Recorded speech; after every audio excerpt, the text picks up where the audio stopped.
طالبان کے زیر انتظام افغانستان کی وزارت صحت عامہ نے ملک گیر پولیو کے قطرے پلانے کی 4 روزہ مہم شروع کرنے کا اعلان کیا ہے، جس کا مقصد 5 سال سے کم عمر کے بچوں کو پولیو سے محفوظ کرنا ہے۔ نومبر پاتمہ پٹول ہیواد کی پولیو دی ویکسین 4 روزہ ملک گیر پولیو ویکسینیشن مہم کل سے ملک کی تمام مساجد میں شروع ہوگی، جس کا مقصد 5 سال سے کم عمر کے بچوں کو پولیو خوراک دینا ہے۔ چې د 5 کالو کم عمره ټولو ماشومانو ته د پولیو ضد واکسین څاڅکي ورکړل شي۔ پولیو کے خاتمے کے محکمہ سے تعلق رکھنے والے وزارت صحت کے اہلکار نیک ولی شاہ مومن نے کہا کہ وزارت صحت عامہ کے اس مہم کو کامیاب کرنے کے لیے تمام متعلقہ محکموں کے تعاون کی ضرورت ہے۔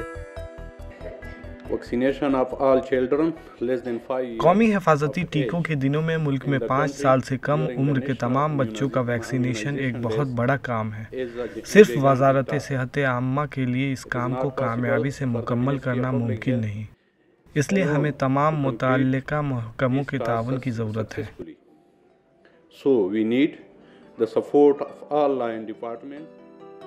بہبود اطفال کے لیے اقوام متحدہ کی ایجنسی یونیسیف نے اعلان کیا ہے کہ پیر 8 نومبر سے سارے افغانستان میں انسداد پولیو کی مہم شروع کی جا رہی ہے۔ یونیسیف نے افغان عوام سے اپیل کی ہے کہ اپنے بچوں کو پولیو سے بچانے اور ان کے مستقبل کو محفوظ کرنے کے لیے انسداد پولیو کی مہم میں شریک ہوں۔ افغانستان کا کنٹرول سنبھالنے سے پہلے پچھلے 3 سالوں سے طالبان نے اقوام متحدہ کے زیر انتظام ویکسینیشن ٹیموں کو ملک کے کچھ حصوں میں گھر گھر جا کر مہم چلانے سے روک رکھا تھا۔ طالبان گروپ کو بظاہر شبہ تھا کہ ٹیم کے ارکان پچھلی حکومت یا مغرب کے لیے جاسوس ہو سکتے ہیں۔ ملک میں پابندی اور جاری لڑائی کی وجہ سے گزشتہ 3 سالوں میں تقریباً 3.3 ملین بچوں کو پولیو کی خوراک نہیں دی جا سکی ہے۔ یونیسیف کے مطابق اگر یہ مہم کامیاب رہی تو پچھلے 3 برسوں میں یہ پہلی مہم ہوگی جس کے دوران 5 سال سے کم عمر کے قریب 10 ملین افغان بچوں کو پولیو کے مدافعتی قطرے پلائے جائیں گے۔ Bureau report T V Bharat.